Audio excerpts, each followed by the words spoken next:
അധ്യായം 13. അന്ന് ജനം കേൾക്കെ മോശയുടെ പുസ്തകം വായിച്ചതിൽ അമ്മോന്യരും മോവാബ്യരും ദൈവത്തിന്റെ സഭയിൽ ഒരു നാളും പ്രവേശിക്കരുത്.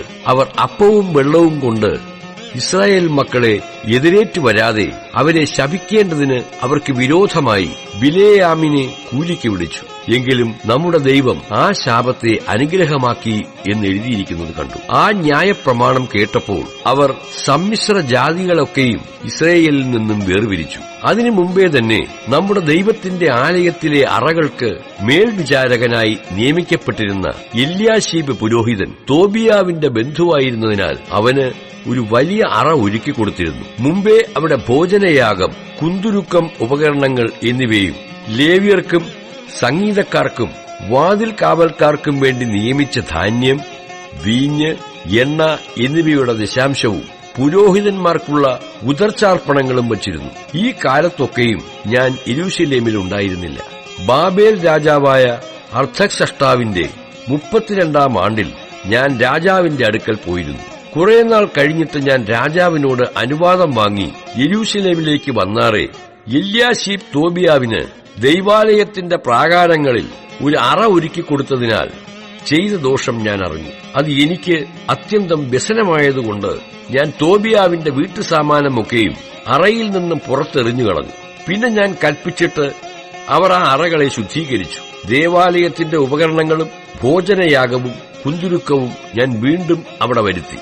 ലേവ്യർക്ക് ഉപജീവനം കൊടുക്കായികയാൽ വേല ചെയ്യുന്ന ലേവ്യരും സംഗീതക്കാരും ഓരോരുത്തൻ താന്താന്റെ നിലത്തിലേക്ക് പൊയ്ക്കളഞ്ഞു എന്ന് ഞാൻ അറിഞ്ഞു. പ്രമാണികളെ ശാസിച്ചു. ദൈവാലയത്തെ ഉപേക്ഷിച്ചു കളഞ്ഞത് എന്ത് എന്ന് ചോദിച്ച് അവരെ കൂട്ടിവരുത്തി അവരുടെ സ്ഥാനത്ത് നിർത്തി. പിന്നെ എല്ലാ യഹൂദന്മാരും ധാന്യം, വീഞ്ഞ്, എണ്ണ എന്നിവയുടെ ദശാംശം ഭണ്ഡാരഗൃഹങ്ങളിലേക്ക് കൊണ്ടുവന്നു. ഞാൻ ശേലേമ്യ പുരോഹിതനെയും സാദോക് ശാസ്ത്രിയെയും ലേവ്യരിൽ പെദേയാവേയും ഇവർക്ക് സഹായിയായിട്ട് മഥന്യാവിന്റെ മകനായ സക്കൂരിന്റെ മകൻ ഹാനാനെയും ഭണ്ഡാരഗൃഹങ്ങളുടെ മേൽവിചാരകന്മാരായി നിയമിച്ചു. അവരെ വിശ്വസ്തരെന്ന് എണ്ണിയിരുന്നു. തങ്ങളുടെ സഹോദരന്മാർക്ക് പങ്കിട്ടുകൊടുക്കുന്നതായിരുന്നു അവരുടെ ഉദ്യോഗം. എന്റെ ദൈവമേ, ഇത് എനിക്കായി ഓർക്കണമേ. ഞാൻ എന്റെ ദൈവത്തിന്റെ ആലയത്തിനും അതിന്റെ ശുശ്രൂഷയ്ക്കും വേണ്ടി ചെയ്ത എന്റെ സൽപ്രവർത്തികളെ മായ്ച്ചു കളയരുതേ.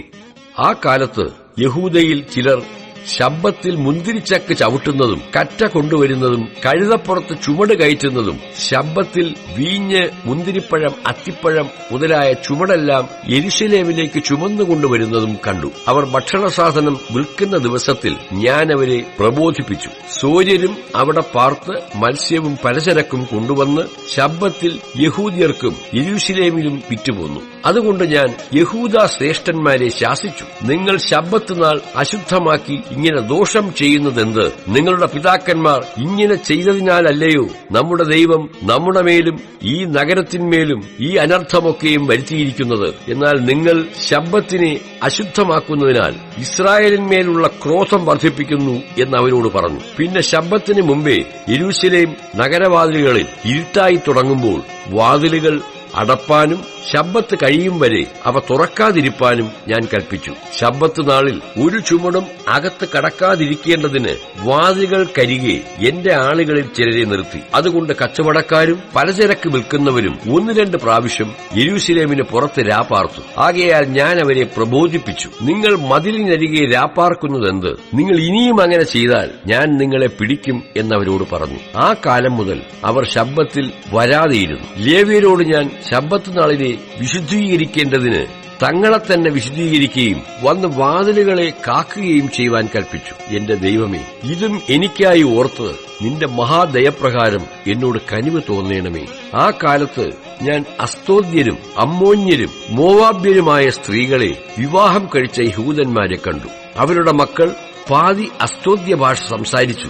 അവർ അതത് ജാതിയുടെ ഭാഷയല്ലാതെ യഹൂദ്യ ഭാഷ സംസാരിപ്പാൻ അറിഞ്ഞില്ല. അവരെ ഞാൻ ശാസിച്ചു. ശപിച്ച് അവരിൽ ചിലരെ അടിച്ച് അവരുടെ തലമുടി പറിച്ചു. നിങ്ങളുടെ പുത്രിമാരെ അവരുടെ പുത്രന്മാർക്ക് കൊടുക്കരുത്, അവരുടെ പുത്രിമാരെ നിങ്ങളുടെ പുത്രന്മാർക്കോ നിങ്ങൾക്കോ എടുക്കുകയും അരുത് എന്ന് ആജ്ഞാപിച്ച് അവരെ കൊണ്ട് ദൈവനാമത്തിൽ സത്യം ചെയ്യിച്ചു. ഇസ്രായേൽ രാജാവായ ശലോമോൻ ഇതിനാൽ പാപം ചെയ്തില്ലയോ? അവനെപ്പോലെ ഒരു രാജാവ് അനേകം ജാതികളുടെ ഇടയിൽ ഉണ്ടായിരുന്നില്ല. അവൻ തന്റെ ദൈവത്തിന് പ്രിയനായിരുന്നതിനാൽ ദൈവം അവനെ എല്ലാ ഇസ്രായേലിനും രാജാവാക്കി. എങ്കിലും അവനെയും അന്യജാതിക്കാരിത്തികളായ ഭാര്യമാർ വശീകരിച്ച് പാപം ചെയ്യിച്ചുവല്ലോ. നിങ്ങൾ അന്യജാതിക്കാരിത്തികളെ വിവാഹം കഴിക്കുന്നതിനാൽ നമ്മുടെ ദൈവത്തോട് ദ്രോഹിക്കേണ്ടതിന് ഈ വലിയ ദോഷമൊക്കെയും ചെയ്യുവാൻ തക്കവണ്ണം ഞങ്ങൾ നിങ്ങളെ സമ്മതിക്കുമോ എന്ന് പറഞ്ഞു. യോയാദയുടെ പുത്രന്മാരിൽ മഹാപുരോഹിതനായ എല്യാശീബിന്റെ മകൻ ഹോരോന്യനായ സൻബല്ലത്തിന്റെ മരുമകനായിരുന്നു. അതുകൊണ്ട് ഞാൻ അവനെ എന്റെ അടുക്കൽ നിന്ന് ഓടിച്ചു കളഞ്ഞു. എന്റെ ദൈവമേ, അവർ